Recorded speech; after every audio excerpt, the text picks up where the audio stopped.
오늘 오전에 김무성 대표, 서청원 최고위원, 그리고 원유철 원내대표가 3자가 새누리당의 공천 특별기구의 이 위원장, 즉 수장을 누구로 할 건지 협의를 했는데 의견이 엇갈려서 또 공전이 됐답니다.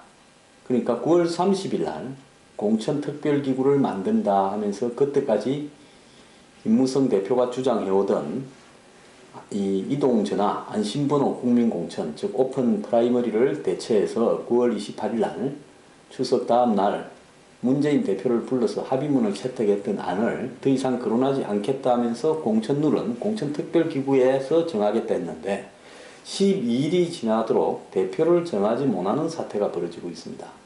김무성 대표는 원래는 친박이었다지만 최근에 본인과 가까운 황진아, 이 서울 경기도 파주죠. 경기도 파주 출신 황진아 의원을 사무총장인데 공천특별기구 위원장으로 시키려고 그러고, 그 친박 진영은 원래 내년 총선에 출마하지를 않는다, 즉 불출마하고 반성의 시간을 갖겠다 한 김태호 최고위원을 시키려 했습니다.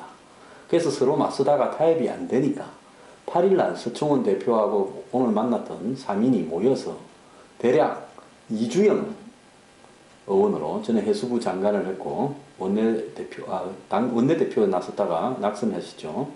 그 이주영 전 장관을 공천특별기구 위원장으로 시켰다라는 그런 이야기들이 흘러나왔는데 오늘 그것이 결렬된 걸 보면 그때 합의가 아니었던 것 같습니다.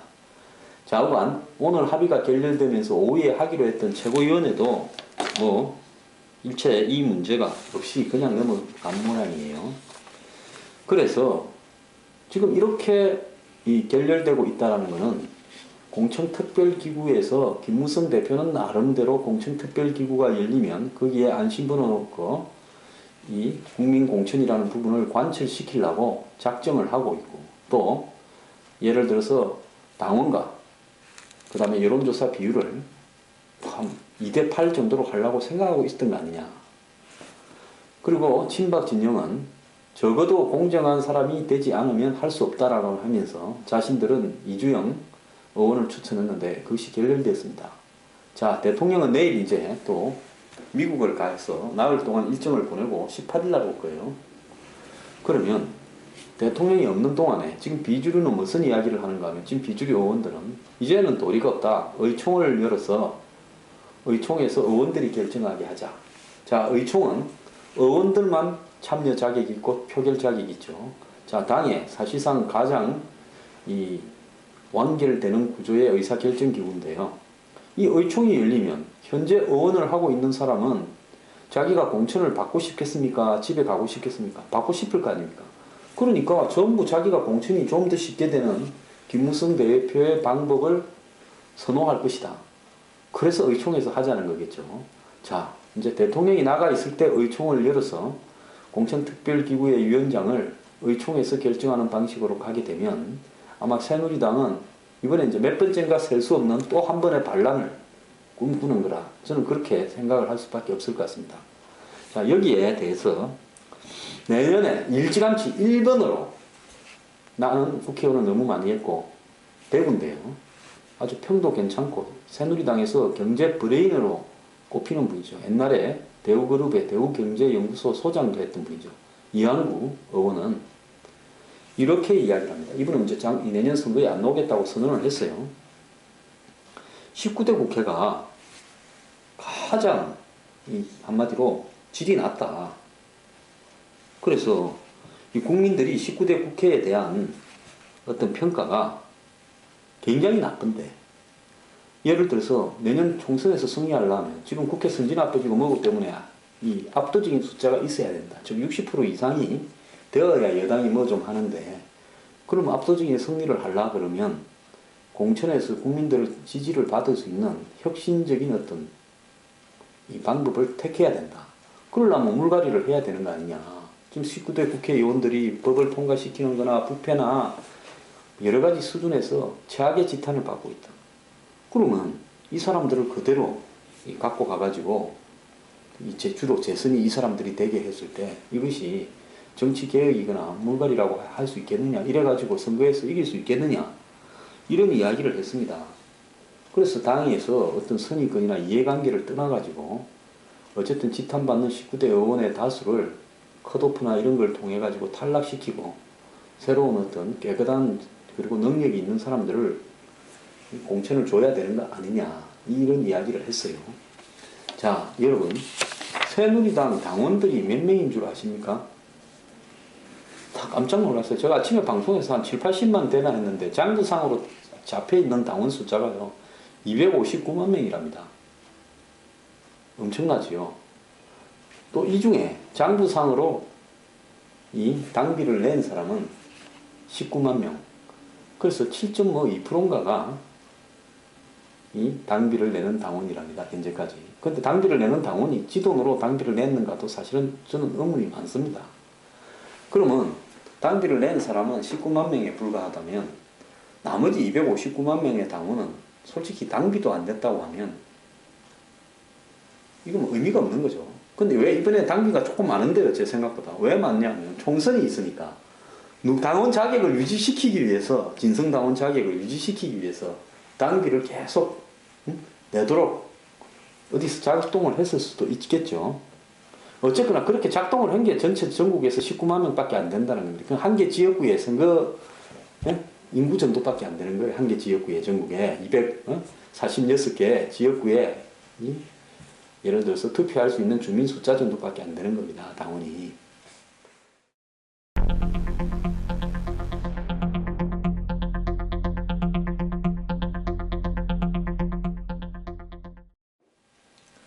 이런 어떤 새누리당에서 국민 공천을 이야기하는 게 의미가 있느냐? 솔직히 말하면 당이 헌신적인 당원이 7%도 안 되는 이런 어떤 당이 국민 공천을 운운한다? 있는 당원도 못 챙기면서 그 당원들은 또 제껴버리고 일반 국민에게서 추천을 받자, 전화로 하자, 좀 웃기는 이야기라고 보고요. 그 다음에 또 웃기는 이야기는 새누리당이 전화 여론조사를 할 때 지금까지 새누리당의 어떤 이 당원들 명부 또 이 관련되는 여러 가지 명부를 가지고 동원 경선이 뭔 일이 다 했지 않습니까? 자, 정말로 이 국민 경선을 하거나 전화 여론조사를 하고 싶으면 새누리당 의총이 열리면요. 새누리당 국회의원 160여 명이 전원 선언을 해야 됩니다. 나는 오늘부로 지역구 안 내려가겠다. 그리고 이번 선거에서 예를 들어서 이 공천과 관련해서 경선에서 자관 명부를 들고 움직이거나 전화를 한 대라도 더 놓고 나면 가중한 사법 처리를 갖다가 하는 그런 법을 통과시키겠다. 이렇게 해도 솔직히 말하면 공정한 경선이 된다는 보장이 없습니다. 그런데 현재처럼 지금 아예 내려가서 살아요. 중앙에 국회의원들 없어요. 당 대표나 선거 뭐 최고위원이나 이런 사람들만 회의 있을 때 당이 오고 전부 다 싹 내려가서 살고 있습니다. 국감에도 국감 끝나면 전부 쏙 내려갑니다. 밤을 달렸어요. 주말에는 아예 그냥 골목골목마다 돌고 있고요.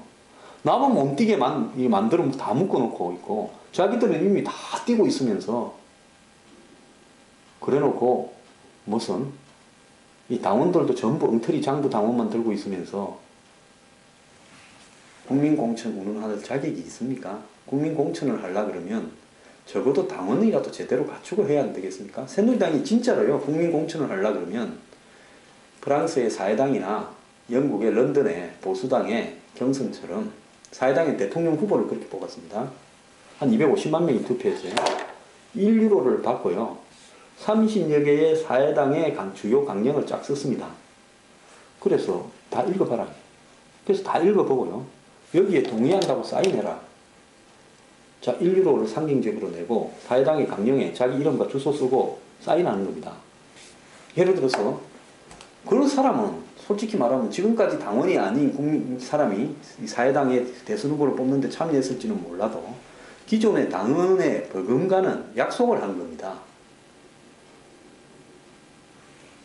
예를 들어서 민주당이 지금 새정년이라고 불러야 되죠. 새정년이 자신의 당의 경선을 참여할 사람한테 북한과의 관계에 있어서 우리는 뭐 예를 들어서 천안함의 사과도 받지 않고 금강산의 사과도 받지 않고 연평도의 사과도 받지 않고 그럼에도 불구하고 북한의 오이사 조치는 해제하고 북한에도 여러 가지 자금이나 물질적 지원을 주고 개성공단도 확대해야 된다. 이렇게 써놓은 데 대해서 예를 들어서 사인을 하라 그러면 한 돈만 원 내고요. 보수를 지지하는 성향을 가지고 있는 사람들 중에 그 사인을 하겠습니까? 안 하겠죠. 선거 브로커 아니면 안 할 겁니다. 그렇게 해가지고 국민 경선을 하는 거지. 개나 소나 다 그렇게 시키는 것이 국민 경선이 아닙니다. 미국에도 사전 등록을 하잖아요. 사전 등록을 하는 목적은 개나 소나 와서 사인하지 말고 이 선거에 참여했다면 기록이 다 남아가 나중에 이 사람이 미국의 민주당 경선에 오픈 프라이머리를 하는 지역이 11개 주밖에 안 됩니다. 다 하는 것도 아니에요. 거기에서 참여했던 사람이 나중에 공화당 당원이라 하다가는 그야말로 망신당하죠. 그래서 그런 토대가 전혀 안 돼 있는 상황에서 마음대로 탈법을 하고 당원들도 전부 장부 당원이고 이 당비도 뭐 이 당원비 회비도 대납하고 이런 당에서 그 뭐 새누리당뿐만 아니라 새정당도 마찬가지입니다. 제대로 된 당원이 없는 당에서 당원도 못 챙기면서 국민을 상대로 국민 공천을 해요. 그러려 그러면요 각 당에 추구하는 바를 아예 딱 적고요. 거기에 참여할 사람한테 사인을 받으세요. 뭐 돈 1,000원씩을 받든지 하고요. 그러지 않고는 이건 국민경선이라 할 수 없는 겁니다. 강제적으로 전화 돌려가지고. 그래서 여기서 중요한 것은 지금 새누리당이 이야기하는 꼴이 예를 들어서 국민경선, 완전 오픈 프라이머리, 그 다음에 안심번호 국민공천 이래가 국민 팔고 있는데요. 국민은 국회의원들 현재 19대가 제일 개판이다. 역대 중에. 그거는 뭐 여러 가지 부분에서 나와 있습니다. 이 법안 제출률이라든지 또 제출해서 실제로 국회를 통과하는 율이라든지 출석률이라든지 그 다음에 국회의원 중에서 깜빵을 간 비율이라든지 이런 부분이 종합적으로 검토해 볼 때 19대 국회가 제일 저질이다.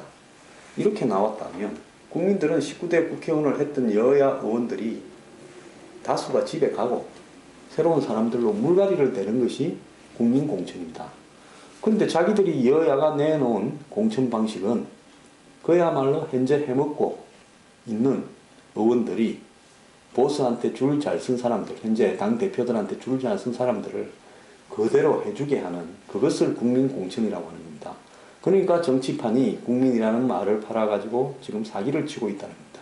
그래서 친박 친이 싸움에 저는 관심도 없고요. 뭐 친박이 자기들을 몇 명 더 집어넣기 위해서 한다면 관심도 없습니다. 박근혜 대통령이나 친박 진영이나 여권에서 이 물갈이를 갖다가 들고 나와서 그야말로 우리는 우리 사람을 몇 명 더 넣으려고 하는 것이 아니라 이 국민들이 현재의 정치인의 수준이나 자질에 대해서 굉장히 비판적으로 생각하고 있고 그것은 결과가 증명하니까 이 사람들을 대거 물갈이를 하기 위해서 우리가 이런 것을 추진하는 것이다. 이렇게 이야기를 해야만이 명분이 있을 거라고 봅니다. 그런데 일부 친박의 중진이라는 사람들이 인터뷰를 하는 걸 보면 가관입니다. 뭐 일부 떼달라 나라 먹자 이러는데요. 저는 제가 박근혜 대통령이라면 친박의 중진들 전부 입 다물고 자크 다물으라고 하고 조만간에 한번 미국 갔다 오셔가지고요. 이 19대 국회가 역대 가장 저질이다. 그렇기 때문에 이 정치판 물갈이가 최대의 정치개혁이라고 나는 생각한다. 그런 입장에서 현역들이 거의 대부분 되는 이런 어떤 공천 구도를 뭐 오픈 프라이머리니 뭐 이 안심번호 국민공천이니 이런 부분에 국민이란 말을 붙이는 것은 어불성설이다. 내용과 제목이 완전히 180도 다르다. 그렇기 때문에 그야말로 누가 돼도 상관없으니까 공천에서 완벽하게 물갈이가 될 수 있는 그런 시스템으로 바꿔라. 현재 각 정당들이 당원이나 그 다음에 당비를 내는 진성당원들을 제대로 관리하고 있고 제대로 된 정당 활동을 하고 있느냐. 그것도 못하면서 미국식이나 유럽식의 오픈 프라이머리를 주장하는 것이 정말 웃기는 이야기 아니냐. 그야말로 눈앞에서 쉽게 할 수 있는 물갈이부터 해라. 라고 이야기를 하겠습니다.